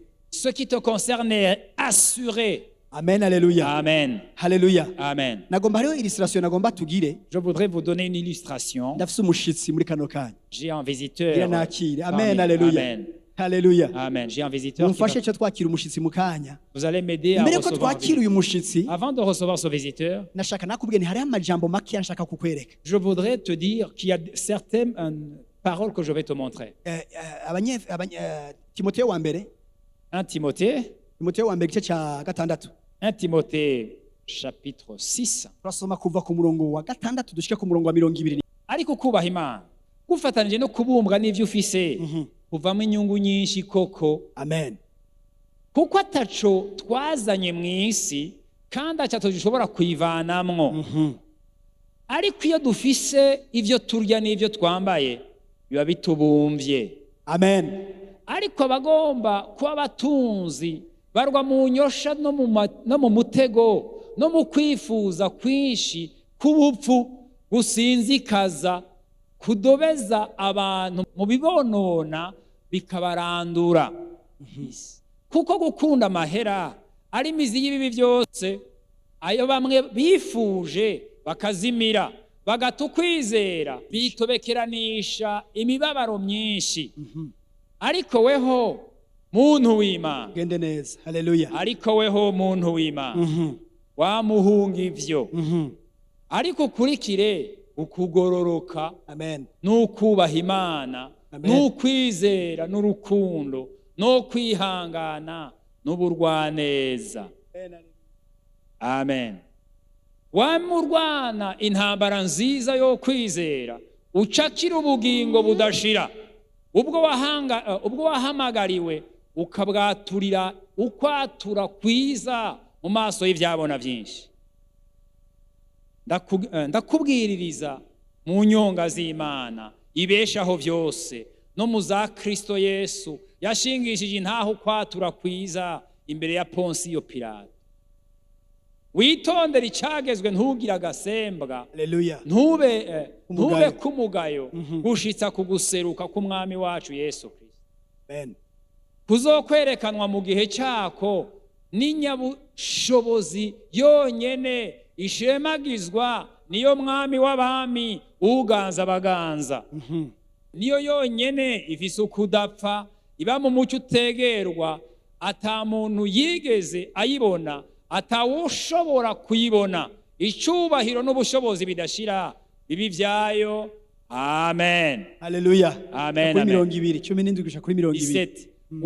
Wihanize abatunzi bo muri iki gihe, wihanize abatunzi bo mu vy'iki gihe, boye kwibona canke kwishimira ubutunzi butari ubwo kwishimirwa, ariko bishimira Imana iduha byose bisesekaye ngo tubinezerererwe. Kandi bakora iciza, baba batunzi ku bikorwa vyiza, babe abanyabuntu bakunda gutanga, bibikira ubutunzi buzoba itanguriro ryiza mu gihe kizoza, kugira ngo bacakire ubugingo nyakuri. haleluya, Ewe Timoteyo, wamuzigama ico wabikijwe, utera ibitugu ibizira vy'amagambo ahumanya no kurwana kw'ivyitwa ubwenge atari bwo. Haleluya, amen, amen, amen. amajambo si meza gahema, Ces paroles ne sont pas bonnes. asa amajambo Ne meza sont-elles cyane, pas bonnes? haleluya, Amen. n'amajambo meza cyane. Ce sont de très bonnes paroles. Kubera umwanya, haleluya, umushitsi wanje ataguma hamwe gatoya, haleluya, À cause du temps, mon visiteur n'est pas tranquille. haleluya. Amen. Aya majambo Ces paroles, tugiye ku murongo wa 17, quand on va au verset 17, ndashaka urabe ku murongo wa 17, je vais qu'on revienne au verset. wihanikiriza abatunzi bo mu vy'iki gihe, ariko avuga abatunzi atari bwa butunzi twavuga bwo mwijuru, oya, ariko avuga ubutunzi bw'amafaranga aboneka.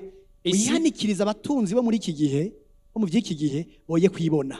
Recommande aux riches du présent siècle. On ne parle pas des riches spirituels dont on a parlé, mais on parle des riches de choses physiques, matérielles de ce monde. Alléluia. De ne pas être orgueilleux. Boye kwibona canke kwishimira ubutunzi butari bwo kwishimirwa. Et de ne pas mettre leur espérance dans des richesses incertaines. Yes, richesse incertaine. Être Nagenda fier kubwira des ngo richesses. ubutunzi bufadika si ubutunzi bwo kwishimirwa. La richesse matérielle n'est pas une richesse certaine. Haleluya. Amen. Ni ubutunzi buyoka. C'est une richesse incertaine qui peut partir d'un moment à l'autre. Ico ciyumviro wacakiriye? Est-ce que tu as reçu cette parole? Nashaka umenye ngo nejo ubutunzi bwo ngaha c'est une richesse incertaine. Ni ubutunzi butari bwo kwishimirwa. C'est bien dit. Haleluya. Amen. Tugende ku murongo wa 19. Au verset 19. Bibikira ubutunzi buzoba itanguriro ryiza mu gihe kizoza. et de s'amasser ainsi pour l'avenir un trésor placé pour un fondement solide afin de saisir la vie véritable. haleluya Amen. nahone wandike neza hariho ubutunzi buzoba itanguriro mu gihe kizoza. Il y a une richesse qui va être un fondement solide pour l'avenir. haleluya Amen. murongo wa 20 Au verset 20. murongo wa Au 20 verset 20. ewe timoteyo wamuzigama icyo wabikijwe utera ibitugu ibizira by'amajambo ahumanya no kugwana kw'ivyitwa ubwenge atari bwo Oh. ubwenge atari bwo. Ô Timothée, garde le dépôt en évitant les discours vains et profanes Wow. et les disputes de la fausse science dont Allez, font profession ça va. quelques-uns Alléluia. qui se sont ainsi détournés de la foi. ubwenge atari bwo na fausse science. Une fausse science. Amen. Amen. amasoko tuzovuganako Les sources dont on a parlé, dont on va parler, ahagaze ku bwenge nyabwo atari ubwenge butari bwo. tiennent du fait de la source qui est véritable et non pas cette fausse science. ntibuhagaze kuri science amateori économique. Elles ne tiennent pas compte des théories financières nashaka ou ubanza ubone économiques. yuko ivyo ari ivy'ijambo ry'imana ryitwa la fausse science, naho tubona bifonctiona ni ibintu bizana bishikana kuri richesse incertaine. Même si la science que nous voyons, les sciences économiques, financières qui se font dans le monde, peuvent amener à une sorte de richesse, ce sont des richesses qui sont incertaines parce qu'ils peuvent partir d'un moment à l'autre. Haleluya. Amen. ariko la vraie science qui est la science de la parole de Dieu ariryo jambo ry'imana rizana ku butunzi qui va constituer un fondement ou itanguriro ryo mu bihe bizoza. Mais la véritable science qui tire origine dans la parole de Dieu, c'est un fondement, c'est une science qui va apporter le fondement vers la richesse à venir. Haleluya. Amen. Amen, amen. Amen. kumbure muribaza igituma umushitsi wanje ari hano. Peut-être vous posez la question de savoir pourquoi mon visiteur est là. Reka mvuge imvo ntari nateguye. Je vais dire une raison que je n'avais pas prévue à Imvo l'avant. ya mbere Première raison, iyo sinari nayiteguye sicyo nari nabiteguriye. je ne l'avais pas prévu à cause de ça. Ndazi ko attention yanyu yaciba nyinshi. Je sais que vous avez eu beaucoup plus d'attention. Haleluya. Amen. Attention yaciba nyinshi ko witeze ibiza gukurikira. Parce que tu attends. Ico sicyo nari nateguye. C'était pas ce que j'avais prévu. Ariko ngomba ndakwereke Mais je vais te montrer biciye kuri illustration y'ijambo ry'Imana. par rapport à l'illustration de la parole de Dieu. Petero mu cete ciwe cya kabiri bashaka guca duha umurongo. Petero mu cete ciwe cya kabiri. Deuxième épître de Pierre. Haleluya. Amen. Petero icete ciwe cya kabiri Deuxième épître de Pierre, mu gice cya mbere chapitre 1er, verset. banduze ngo kuko ubushobozi bw'ubumana bwayo bwaduhaye iby'ubugingo no kubaha Imana byose tubiheshwa no kumenya neza uwaduhamagarishije ubwiza bwiwe n'ingeso ziwe nziza. Amen. De Pierre, chapitre 1er, verset 3. Comme sa divine puissance nous a donné tout ce qui contribue à la vie et à la piété au moyen de la connaissance de celui qui nous a appelés par sa propre gloire et par sa vertu. Amen. Raba ngaha muri kano kanya Regardez par ici devant. uyu muhungu Ce garçon, umuntu amuravye. si on le regarde, Haleluya. amen, arashobora kubona ikintu il peut voir une chose. akakimenya kuri jewe. Il peut le voir et reconnaître quelque chose qui est en moi en Birumvikana. tant que père. Birashobora gushika ugasanga aragize reaction kanaka. Il peut faire une réaction. Iyo reaction umuntu anzi agashobora kumenya ati ico kintu ndaza hagikura. Peniel peut faire une réaction et une personne qui connaît le pasteur Zabron peut dire, effectivement, je sais l'origine de cette réaction, Siko n'est-ce pas? hamwe yokura S'il grandit, arashobora kuzokwifata mu buryo kanaka ndiko ndiyumviye ashaka kwifata mu buryo kanaka mu kintu umuntu akavuga ati ni ivy'ukuri ico kintu na naka nuko nyene yavyifashemo. s'il grandit ainsi, il peut arriver à un point où celui qui le connaît et qui connaît son père puisse dire, c'est vrai, la réaction du fils ressemble étrangement à la réaction de son père. Kubera iki? Pourquoi? Kubera hari amajene Parce qu'il y a des- y'iwanje ari muri we. Parce qu'il y a des gènes du pasteur qui sont dans son fils. Haleluya. Amen. Ndacashishikara. Je continue. Uyu Le petit Péniel, mu mvugo yiwe dans son langage, ashobora kuba cyane ntibibe vyo muri langage mwijwi ryiwe dans sa voix, ça peut être vrai. arashobora kuvuga ukumvamwo ko avuga co kimwe na naka Il peut na jewe. parler et sa voix peut-être peut être comme celle de son père, n'ibindi n'ibindi. et ainsi de suite. Ngenda kubaza ikibazo. Je vais te poser la question. Hamwe wobona nk'uyu muhungu Si tu vois ce garçon, ukumva mwijwi ryiwe uko ashobora kumva mwijwi ryiwanje, si tu peux entendre dans sa voix la voix de son père, mbega wovuga ngo yo ngo yaramwiganye mu kuvuga, est-ce que tu peux dire, oh, oh, il a imité? wewe ivyo bintu wobivuga? Est-ce que tu peux oser le Wovuga dire? ngo yarafashe akanya ko kumwigana ku buryo asigaye avuga nkawe? Est-ce que tu peux dire, il a imité, il a essayé d'adopter sa voix? Ni normal, uvuga uti ni normale kuko ni iki?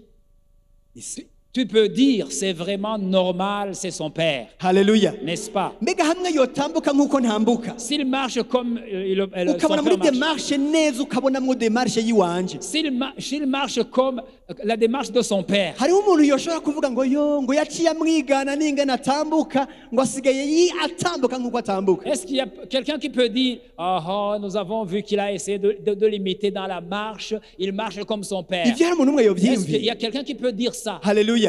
Amen. Amen, haleluya. Amen.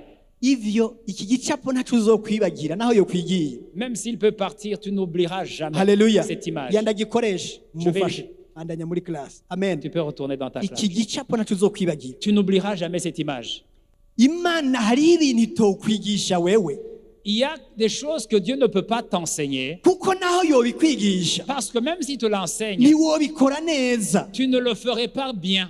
Haleluya. Amen. Imana hari ibintu idashaka kukwigisha, Il y a des choses que Dieu ne veut pas t'enseigner itashatse no kukwigisha et qui ne veut même pas t'enseigner kuko hamwe wobikora parce que si tu le faisais, abantu bavuga ngo uriko uravyigana, les gens diraient tu es en train de le répéter, de l'imiter. ariko Imana yaciye ikora iki Mais Dieu, qu'est-ce qu'il a fait? kugira ngo ushobore kugendera muri ivyo bintu Imana ishaka? Pour que tu puisses marcher dans les choses que Dieu veut de Imana ta yaciye vie, ikuvyara.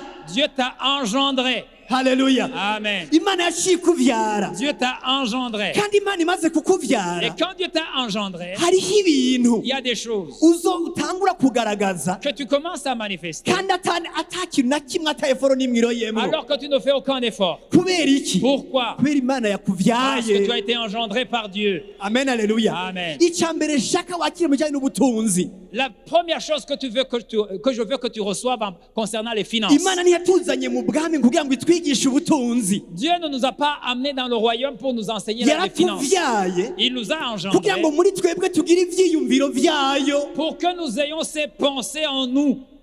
Amen, amen. Haleluya. Alléluia. Yaratuvyaye. Il nous a Aha engendrés. tugendana ivyiyumviro vy'Imana. Ah, ici, nous sommes en train de Nico marcher gituma avec les yavuze ngo muri pensées iryo sezerano dans cette alliance. ivyanje nzovyandika mu mutima wabo. Ce qui est à moi sera écrit Nico dans leur gituma cœur. Yesu abwira C'est Nikodemu, pourquoi Jésus dit à umuntu Nicodème, atavutse ubwa kabiri Nikodemu, si quelqu'un n'en est pas de ntivyokunda nouveau, ko yinjira mu bwami il bw'Imana. est impossible de rentrer dans Si le royaume. ikibazo cyo kugutoza, C'est pas une question de si ikibazo cyo t'enseigner. kukwigisha, C'est pas une question de ni t'enseigner. ikibazo cyo kuvuka ku Mana C'est une question d'être kugira né ngo de muri Dieu. wowe ugire ubuzima bw'Imana. Pour que tu aies la vie de Dieu. Haleluya. Amen, amen. Amen, haleluya. Amen. Rero uyu muntu yavutse ku Mana, Celui qui est né de Dieu, aha hanze hose hirya no hino à travers toute la terre, yaciye yigishwa makuru atarayimana. il a entendu des nouvelles qui ne viennent pas de Dieu. Haleluya. Amen. Uyu mwanya nagiye mbanze ngarukana icyiyumviro cya mbere kivuga ngo navyawe n'Imana.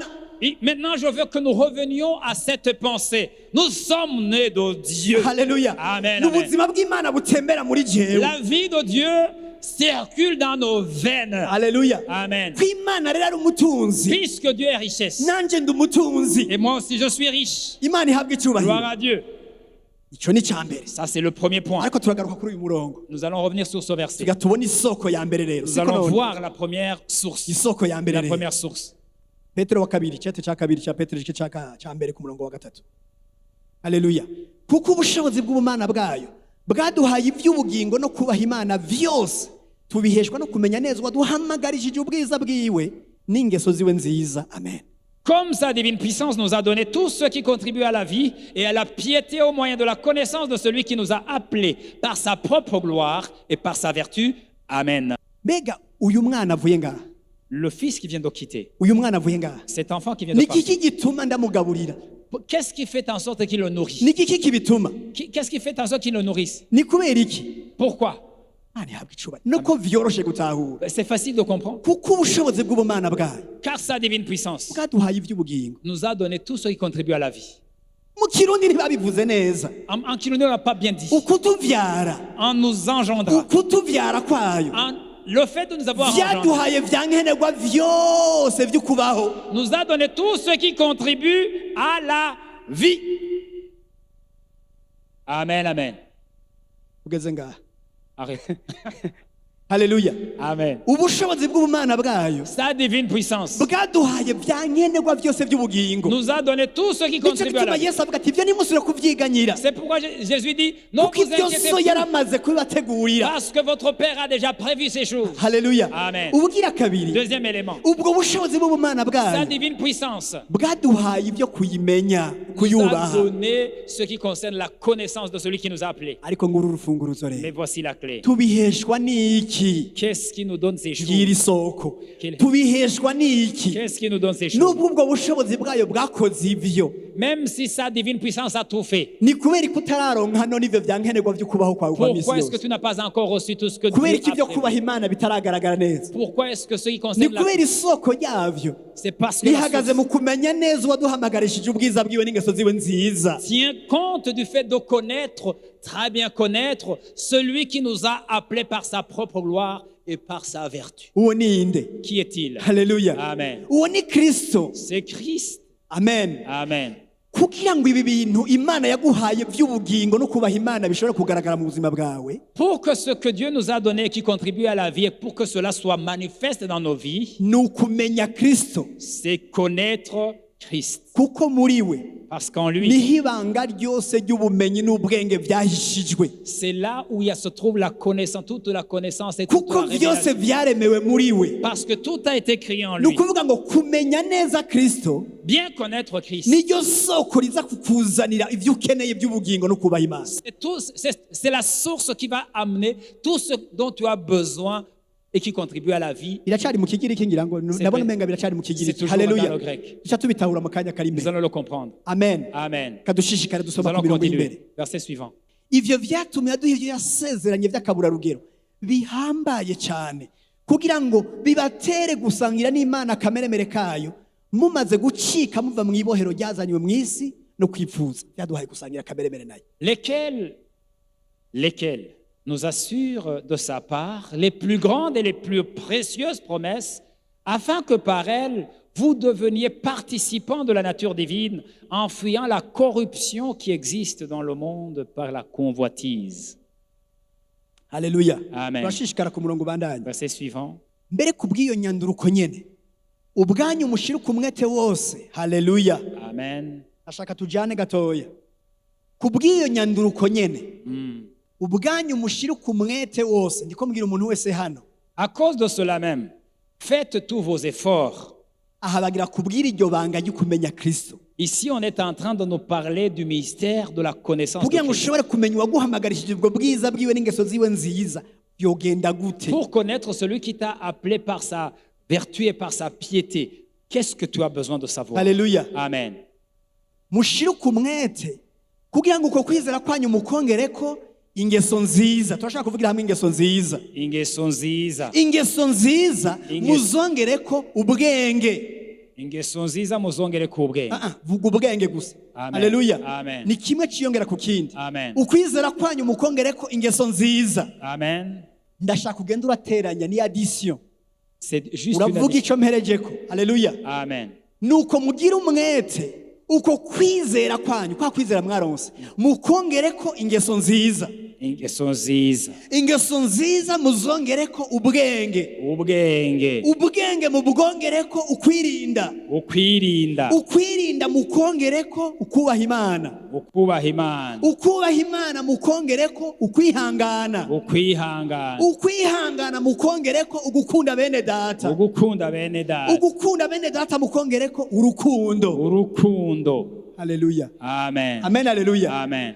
nimwagira ukwizera Si vous avez la foi, ingeso nziza les bonnes qualités, ubwenge la sagesse, ukwirinda, la patience, ukubaha Imana, la bonté, ukwihangana, la patience, ugukunda bene data l'amour des frères n'urukundo. et l'amour Ivyo bintu biteranye additionnés ensemble. umviriza ingene aca yandika Petero.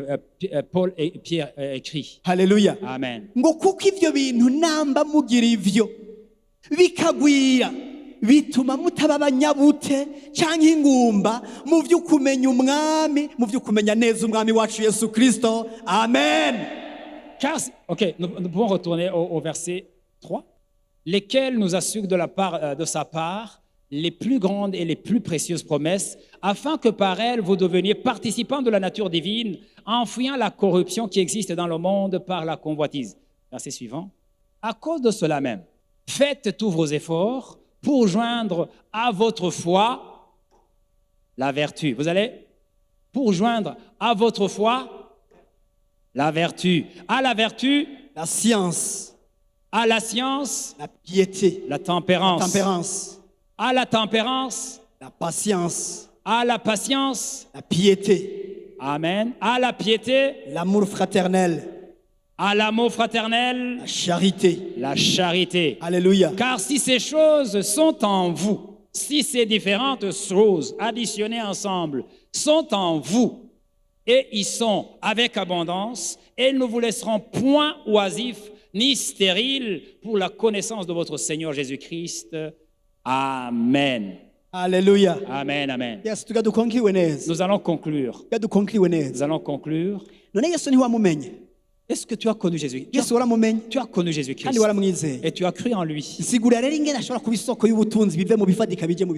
Dis-moi alors comment il peut être une source de richesse, pour que cela quitte le monde spirituel pour rentrer dans le monde physique. Pour que cela quitte le monde spirituel pour rentrer dans le monde physique, matériel. Alléluia. Amen. Cette connaissance de Christ que tu as déjà, ta foi, tu dois l'attacher à ces différents éléments. Si tu attaches à ces différents éléments, c'est là où tu vas marcher dans la véritable connaissance de Christ. Ces choses ne te laisseront pas comme ça. Genèse 39. Genèse 39.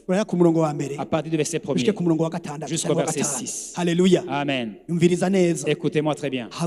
Cela dit, Yosefu bamumanukana hehe muri Egiputa, maze Potifari umunyegiputa umugendanyi wa Farao yangaza bamushibamira amugura n'abishimayeli bamumanyukanyeyo. Kabiri, uhoraho abana na Yosefu bituma aroranirwa aba mu rugo rwa shebuja umunyegiputa, uwo ni Yosefu. Shebuja abona yuko uhoraho ari kumwe nawe, kandi ni kuhoraho yamuhaye kugira ikiganza ciza kuca akoze cyose. Murongo wa kane, Yosefu atona kuri we aba ingendanyi yiwe, maze amuhindura umubwirizwa mu rugo rwiwe, amuzeza ivyo afise vyose. Gatanu, maze uhereye igihe yamugize umubwiriza wo mu rugo rwiwe, akamuzeza ivyo afise vyose, uhoraho acaha umugisha urugo rw'uwo munyegiputa ku bwa Yosefu. Umugisha w'uhoraho uba kubyo yari afise vyose vyo mu rugo n'ivyo mu ndimiro. Somera uyu murongo wonyene. On peut lire juste le verset 5. Dès que Potiphar l'eut établi sur sa maison et sur tout ce qu'il possédait, l'Éternel bénit la maison de l'Égyptien à cause de Joseph. Et la bénédiction de l'Éternel fut sur tout ce qui lui appartenait, soit à la maison, soit au champ. Amen. Alléluia. Amen. Alléluia. Amen.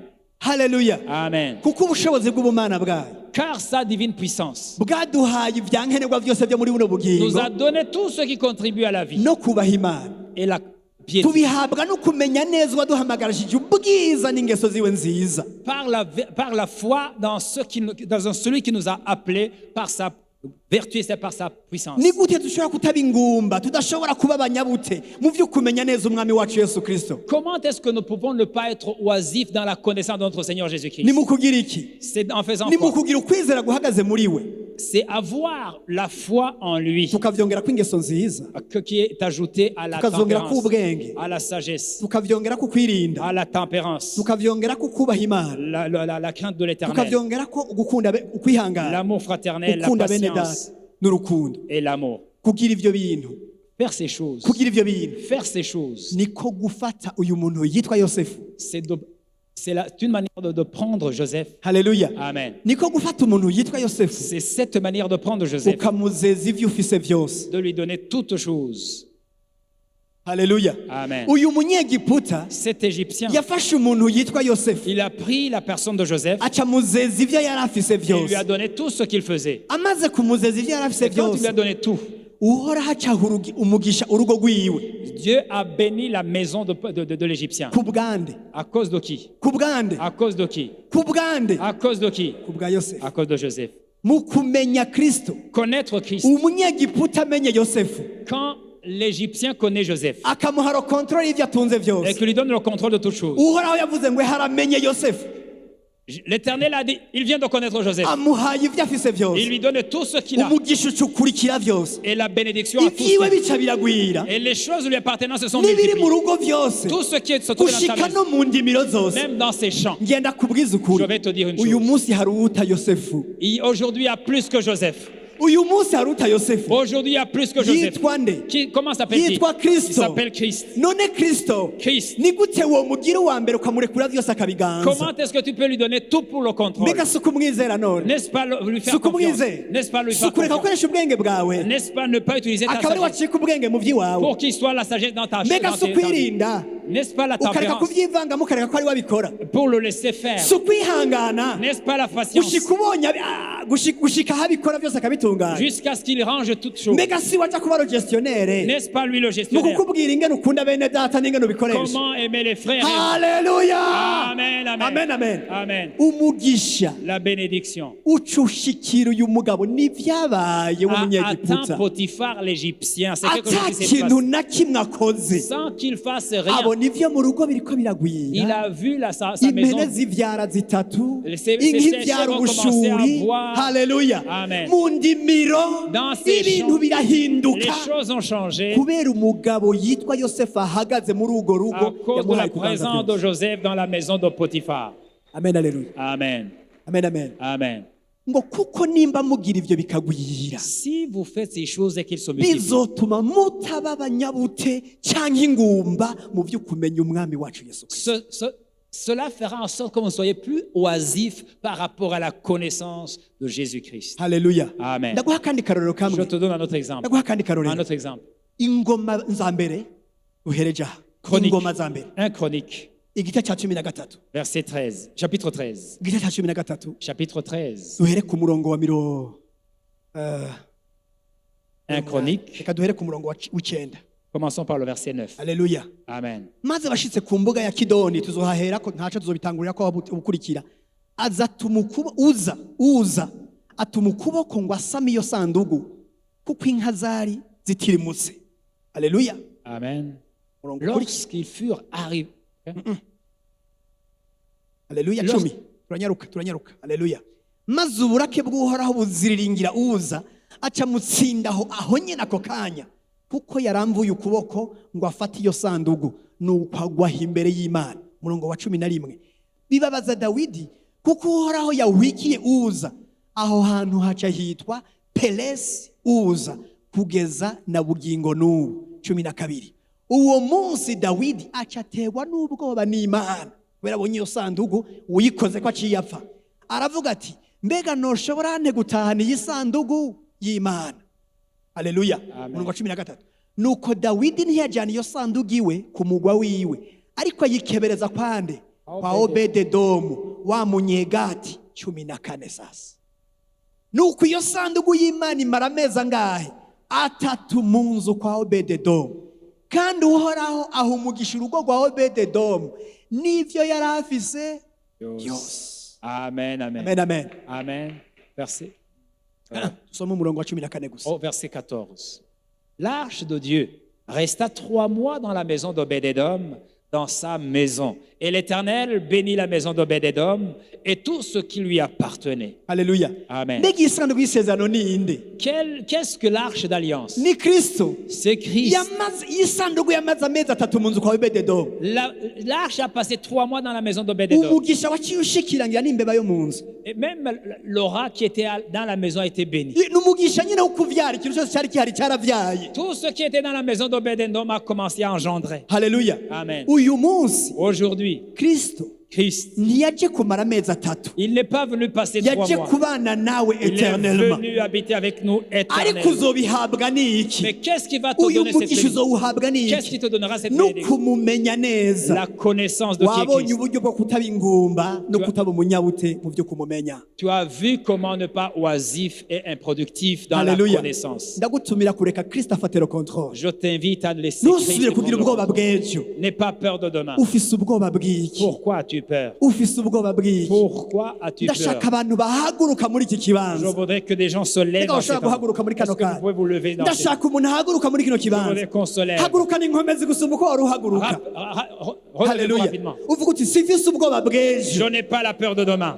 sifise ubwoba bw'ejo. Simfise ubwoba bw'ejo. kazoza kanje Kazoza kanje gahagaze muri Kristo Yesu. gahagaze muri Kristo Yesu. kandi narahezagiwe. Kandi narahezagiwe. imihezagiro yose Imihezagiro yose yo mu buryo yo mu bw'imwemu buryo bw'imwemu muri Kristo muri Yesu. Kristo Yesu. ahantu ho mu ijuru. Ahantu ho mu ijuru. kandi mu kumenya Kristo Kandi mu kumenya Kristo. Imana iramvura ukuboko. Imana iramvura ukuboko. uwo mugisha ugatangura kugaragara Umugisha ukagaragara hose. mu izina ry'umwami wacu Mu Yesu Kristo. izina rya Yesu. ndavuga ngo umugisha w'Imana La bénédiction de Dieu utangure kugaragara mu miryango qui se yawe. manifeste dans votre vie. utangure kugaragara. Qui se manifeste. haleluya. Amen.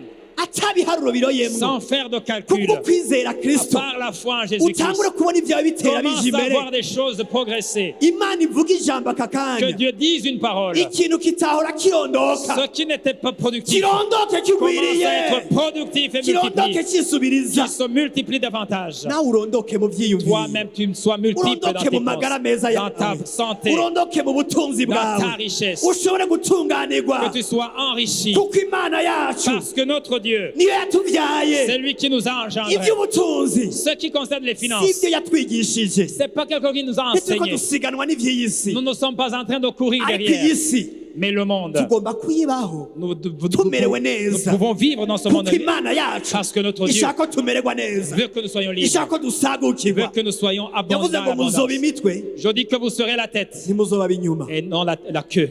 haleluya. Amen, amen. haleluya. Amen, amen. amen amen amen Amen. amen amen.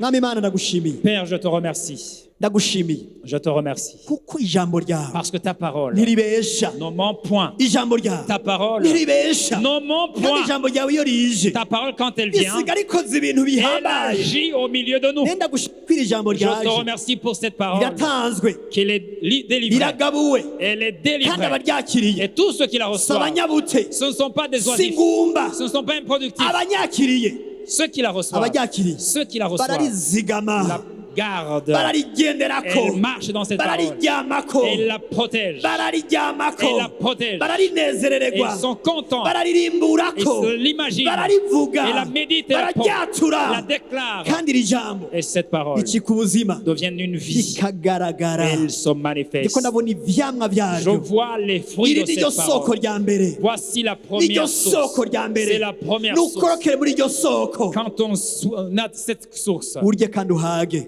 mange de la source uhe n'abandi bazorye et que tu donnes aux autres kuko aussi. Imana yakugize umugisha Parce que Dieu fait de kandi toi la yakugize isoko source. ry'umugisha Il fait de toi la kubwa source de Kristo Yesu aba muri bénédiction. wewe. À cause de Christ qui Amen, habite en amen, toi. amen, amen. Alléluia. Amen, amen.